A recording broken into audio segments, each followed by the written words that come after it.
नमस्कार साथियों, एक बार फिर से आप सभी को स्वागत है उदय सम्राट यूट्यूब चैनल में।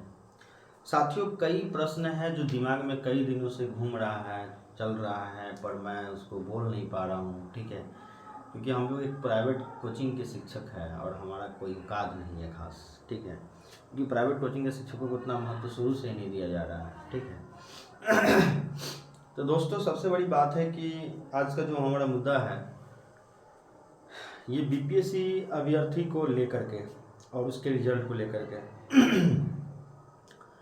कोई भी रिजल्ट निकलता है तो उससे सबसे पहली बात तो रिजल्ट दिया जाता है। ठीक है, रिजल्ट के बाद मेरिट लिस्ट बनता है, ये सब प्रक्रिया है।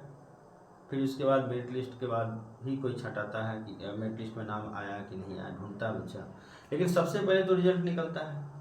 ये प्रोसेस सरकार ने नहीं की, डायरेक्ट क्या किया कि ना स्कोर कार्ड बताया गया कि कितना स्कोर उसका हुआ, कुछ भी नहीं ऐसा बताया गया। ठीक है, सिर्फ आंसर की भेज दिया, बच्चा मिला लिया। अब कुछ बच्चों का जो मार्क्स है, किसी का 60+ है, फिर भी नहीं उसका सिलेक्शन हो गया।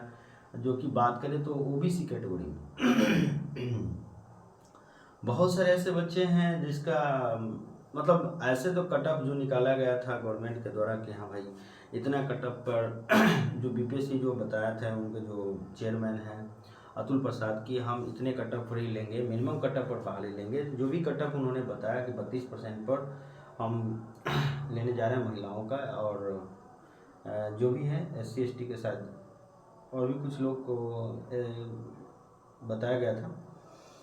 जो उन्होंने जो भी कटअप उन्होंने बताया उस कटअप के आधार पर जो मेरिट आना था लोगों का वो तो हो नहीं पाया। आजकल बात करें तो हमें लगता है जहाँ तक कि जो डोमिसाइल लागू नहीं किया, इसका सबसे बड़ा बैड इफेक्ट पड़ा बिहार के बच्चों पर। अब इलेक्शन सर पे हैं, जरा सोचिए, क्या आपको यूपी के बच्चा देंगे वोट, क्या आपको झारखंड के या अन्य स्टेट के कौन सा बच्चा आपको वोट करेंगे। इस बार इतना खतरनाक माहौल बन जाएगा कि ये जान लीजिए कि आपके माने सरकार बनाने में असक्षम फील करोगे आप।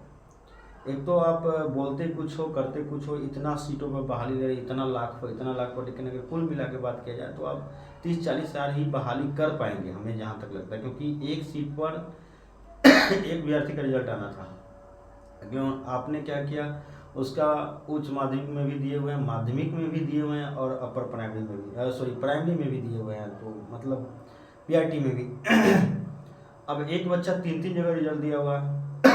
सोचिए जरा, वो सीट तो खाली ही रह जाएगा ना, कहीं तो एक ही सीट पर हो जाएगा। बहुत सारे बच्चे के काउंसलिंग में इतने परेशानियां हैं, मैं कई दिनों से न्यूज़ देख रहा हूँ।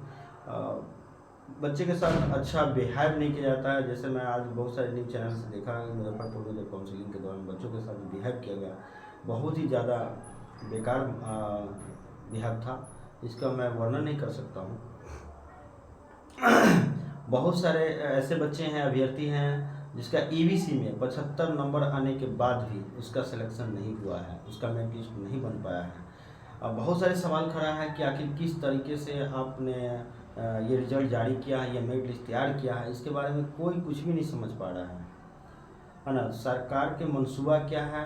अब सरकार पर कोई दोषारोपण दे तो सरकार बीपीएससी को आरोप लगाता है, बीपीएससी के जो चेयरमैन अतुल प्रसाद वो सरकार का दोषारोपण देते हैं। आखिर सवाल समझ में नहीं आ रहा कि हम किसको दोष दें, क्या मंसूबा है आपका, ये हमको समझ में नहीं आ रहा। अगर मान लीजिए अगर आप बाहरी बच्चों को अगर इसमें आप इन्वॉल्व किए हैं तो 5% करते। अब सारे बच्चों को आप ले लिए, यहाँ के बच्चा तो बस ऐसी गरीब के गरीब ही रह जाएगा ना, तो वो बेरोजगार के बेरोजगार ही रह गया ना भाई, वो तो कुछ कर नहीं पाएगा। कट ऑफ पार भी है, फिर भी उसका सिलेक्शन नहीं हुआ, मेरिट लिस्ट में नाम नहीं आया। एक आशा और विश्वास के साथ 2019 से ही बेचारे लगे हुए हैं। और इसी बात करें तो जो माध्यमिक और उच्च माध्यमिक की बात करें तो यहाँ तो स्टेट का जो एग्ज़ाम आप लिए हैं, स्टेट के एग्ज़ाम शायद 2011 के बाद आया ही नहीं। और जो उच्च माध्यमिक में वो बच्चे कब से आपका इंतज़ार करते करते करते करते करते करते करते अब जाकर अगर हुआ भी है तो मैंने देखा म्यूजिक में बहुत सारे बच्चा का काउंसलिंग ही नहीं हुआ, क्योंकि इसका मेरिट लिस्ट में नाम आया हुआ, वेरिफिकेशन DB भी हो गया है, फिर भी ऐसा हो रहा है।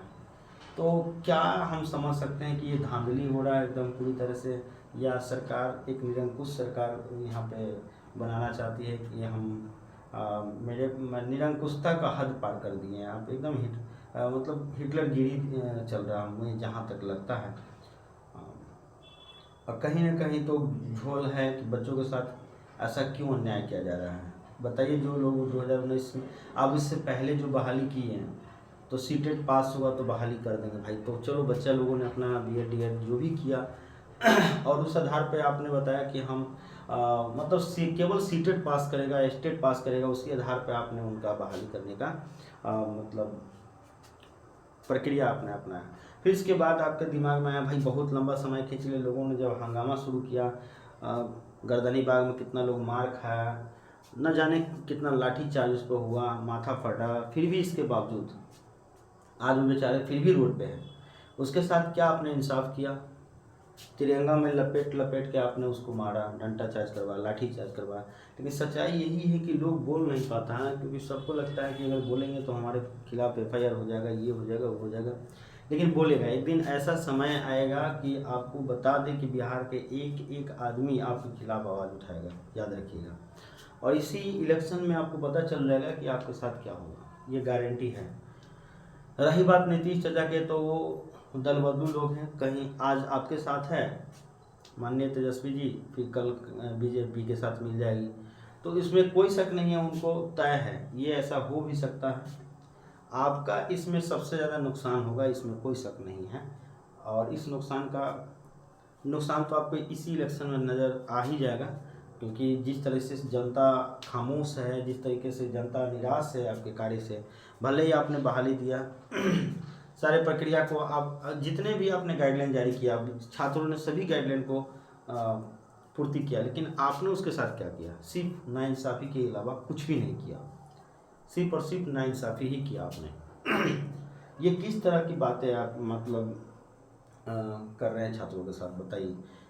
कहीं दूसरे स्टेट में बिहार के लोग जाते हैं जॉब करने, और बताइए, आपने बोला कि हम बिहारियों को रोजगार देंगे, ये करेंगे, वो करेंगे, इतना लाख बहाली देंगे, लेकिन बच्चे पास करने के बाद भी क्या होगा उसका बताइए। उसका जो गार्जियन का उम्मीद था, उस उम्मीद को कितना वो, उसके माँ बाप कितने कष्ट से पैसा दे करके उनको बीएड करवाया, डीएलएड करवाया, एक सीटेट में रिजल्ट दिलवाया, कई हजार पैसे खर्च करने के बाद, लेकिन उसके साथ आप क्या, आपको अपने दिल से पूछिए, अपने हृदय से पूछिए कि उनके साथ आपने इंसाफ किया है।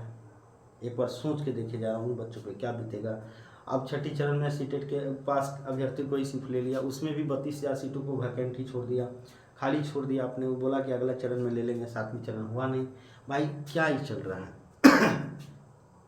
बताइए, क्या होगा उन छात्रों को जो इतने पैसे लगा कर आज रोड पर ही बुआ रहा है, कहीं कोई उपाय नहीं है उसका। सोचिए जरा, इन सारी परेशानी के जड़ में आप ही लोग हैं, सिर्फ और सिर्फ आप लोग।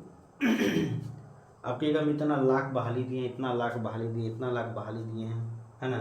सिर्फ गिनवाने से नहीं होता है, सच्चाई जो है वो जनता के बीच आ ही गया हुआ है कि कितना लाख आपने बहाली किया है। सच्चाई जो है वो छुपेगा नहीं, और ये सारी चीज़ का बदला लेंगे आपसे। जो भी जनता है वो सब कुछ समझ गया आपके भावना को कि आपने हमारे साथ खेल खेला है और कुछ नहीं। बच्चों को, जो बच्चे दर के ठोकरे खा रहे हैं 2019 से, उससे पहले से भी खा रहे हैं, उनके बारे में ज़रा सा भी आपको सोचा है? आप कह रहे युवा को रोजगार देंगे, युवा ही तो बुआ रहा है। दूसरे स्टेट के लोग इसमें बाजी मार लिया, यूपी, झारखंड, अन्य और भी बहुत सारे स्टेट का, और आप बिहार के बच्चों को योग्यता पर सवाल खड़े कर देते हैं। कभी कुछ चीज़ पर सवाल खड़े करके झोल मोल करते हैं कि बिहार के पास योग्यता नहीं है कि इंग्लिश पढ़ा पाए, फिजिक्स पढ़ा पाए, केमिस्ट्री पढ़ा पाए। आप जरा सोच के देखिए जरा सा भी कि ये आज तक जो भी इतिहास गवाह है कि यूपीएससी हो, चाहे बीपीएससी की तो बात छोड़िए, चाहे वो मेडिकल हो, चाहे इंजीनियरिंग हो, किसी भी सेक्टर में आप चले जाओ, सबसे ज़्यादा बिहार के ही बच्चे टॉपर हैं। फिर भी उसके योग्यता पर आप सवाल खड़े किए जा रहे हैं, क्योंकि आपने इतना बार गाइडलाइन जारी किया ना, इतना बार नोटिफिकेशन दिए, इतना बार, सारा जीएसटी में भी नहीं लगा होगा, है ना। इतना बार आपने अपने नियम में संशोधन किए कि बच्चा पढ़े तो पढ़े कैसे रिजल्ट आता उसका, किस हिसाब से। थोड़ा सोचिए आप, बार बार नोटिफिकेशन में ये रूल चेंज कर रहे हैं, फिर वो कर रहे हैं, फिर वो संशोधन कर रहे हैं, फिर वो संशोधन कर रहे हैं। हर बार इतना बार संशोधन किए कि बच्चे इसी उधेड़ बुन में रह गया कि हमें तैयारी किस तरीके से करना है, और उसका परिणाम ये हुआ कि कम नंबर आया, है ना। आपका कोई सही मंसूबा ही नहीं बच्चा को नजर आया कि आप किस तरीके से बच्चे यहाँ पर कितने अब बच्चे को साथ धोखाधड़ी कर रहे हैं आप, है ना। सही तरीका से आप किसी कार्य को अंजाम नहीं दे पा रहे हैं, किसी भी कार्य को। इसमें भी पूरा झोल कर ही दिए और आगे भी करते रहेंगे। लाख बहाली निकाल ली, इससे जनता संतुष्ट नहीं है, आपको सही जवाब देना ही पड़ेगा। सेकेंड लिस्ट जारी करना ही होगा आपको रिजल्ट का। जिन बच्चों को हो गया उसको हम बधाई देना चाहते हैं, लेकिन हमको तो नहीं लगता है कि बच्चे आपके रिजल्ट से संतुष्ट है। कोई भी बच्चा आपके रिजल्ट से संतुष्ट नहीं है, और न जाने उस पर क्या बीत रहा होगा और क्या बीत रही है वो तो हम लोग समझते हैं, क्योंकि हम भी एक छात्र रहे हुए हैं, हम भी एग्जाम दिए हैं। लेकिन क्या हम लोगों के साथ बीत रहा है वो शायद हमारे दर्द को आप समझ नहीं पाएंगे, है ना। एक माँ बाप का सपना था कि बच्चा मेरे नौकरी करके हमको कुछ सहारा दे पाएंगे, लेकिन मजदूरी कर करके पढ़ाया लिखा, रिजल्ट काफ़ी अच्छा सोचे थे कि बेहतर कर इस बार हो जाएगा सभी लोगों को बहाली, लेकिन कुछ भी ऐसा नहीं हुआ। चलिए कोई बात नहीं, आपको ये सब जो बद्दुआएं हैं लोगों का इस बार ज़रूर आपको कहीं ना कहीं सताएगी, 100% श्योर है। तब तक के लिए धन्यवाद। जो भी लोग आप देखे हैं उन सभी को मेरे दिल से नमस्कार, थैंक्स।